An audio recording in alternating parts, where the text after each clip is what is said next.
Monsieur Navy. Oui, rapidement en complément, merci Monsieur le Président. Je rejoins complètement ce que viennent de dire à la fois Henri et Dominique Anneau, c'est-à-dire que la question du foncier, finalement, met en lumière nos propres contradictions ou nos injonctions contradictoires.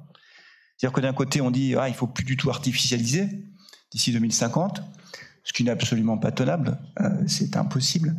Et de l'autre, on dit qu'on veut relocaliser la production pour éviter que les produits viennent de l'autre bout du monde, fabriqués dans des conditions écologiques et humaines qui sont évidemment très souvent moins disantes que les nôtres. Mais si on veut relocaliser, il faut du foncier. J'entends ce qui vient d'être dit. Bien sûr, il y a des friches, il faut optimiser le foncier, il y a encore beaucoup de travail à faire, il n'y a aucun doute. Mais l'exercice a ses limites. Et au fond, ce qui est inquiétant, c'est le fait, comme vient de le dire Henri, qu'il n'y a quasiment plus de foncier disponible sur notre métropole. Mais moi, ce qui m'inquiète, c'est que, au-delà d'accueillir de nouvelles entreprises, on a des entreprises sur notre territoire qui ont des projets de développement et qui, si elles n'obtiennent pas la capacité à se développer sur notre territoire, finiront par partir. C'est ça la réalité.